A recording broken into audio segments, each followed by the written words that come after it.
Hello friends, তোমরা সবাই কেমন আছো? আশা করছি তোমরা খুব ভালো আছো আর আমিও খুব ভালো আছি।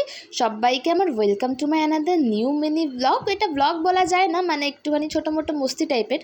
আমরা আবার মেলায় চলে গেছিলাম কোনো কারণবশত ছাড়াই, কোনো কারণ নেই, মেলায় গিয়েছিলাম ঘুরতে। মানে আমি, রনি, সৌম্য আর স্নেহা। এই মালাটা আমার এত পছন্দ লাগছিলো, ওই জন্য একটু ক্যাপচার করে নিলাম। আর এই পুতুলগুলো তো খুবই মিষ্টি ছিল। তো যেহেতু আমরা কোনো কারণ ছাড়াই মেলা গিয়েছিলাম, শুধু এদিক ওদিক ঘুরে বেড়াচ্ছিলাম, যেহেতু কোনো কারণ নেই, ওই জন্য খাওয়া দাওয়া করে বাড়ি চলে এসেছিলাম। তো মেলা সবার শেষ হয়ে যাচ্ছে, আমাদেরই আর কি শেষ হচ্ছে না। যাই হোক, এটাই লাস্ট মেলা ছিল আমার। তো ওই ব্যাগটাও খুব সুন্দর লাগছিলো।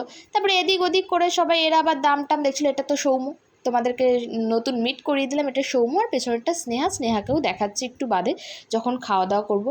আর এই ব্যাপারগুলো আমার বেশ ভালো লাগে, ওই জন্য যেই ব্যাপারগুলো বাচ্চাদের ভালো লাগে ওগুলো আমি একটু বেশি করে ক্যাপচার করে নিলাম। যেহেতু মেলা শেষ, ওই জন্য সব এগুলো বন্ধ। বাই দ্য ওয়ে, তারপরে রাস্তার মধ্যেখান দিয়ে আমরা খেতে যাচ্ছিলাম, তখন দেখলাম এত সুন্দর সুন্দর মূর্তি ছিল, ওগুলো একটু ক্যাপচার করে নিলাম। তো তারপরে আমরা এদিক ওদিক আর কতক্ষণই বা ঘুরবো কিছু না করে, বলো? তো ওই জন্য আর কি ফুচকা টুচকা খেয়ে এই যে আমরা আবার চলে গেছিলাম অরুণের আইসক্রিম খেতে। অরুণের আইসক্রিম এত ভালো লেগেছে, ওই জন্য যতদিন মেলায় গেছি ততদিন প্রত্যেকদিন অরুণ আইসক্রিম খেয়েছি। এই ফ্লেভারটা আজকে টেস্ট করলাম। সব কিছুই সৌম্য আমাদেরকে খাইয়েছিল, তো সৌম্যকে অনেক থ্যাংক ইউ। আর এই যে স্নেহা, এই যে সৌম্য, সবাই মিলে আমরা 4জন মিলে খাওয়া দাওয়া করেছিলাম। তো সৌম্য বেশ আমাদের ভালোই ট্রিটটা দিয়েছিল। তো এখানে লাস্টে আমরা ঠাকুরকে দর্শন করে রনি সাইকেল বার করছিল। তো তারপর আমি এখন চলে যাচ্ছিলাম বাড়িতে। টাটা।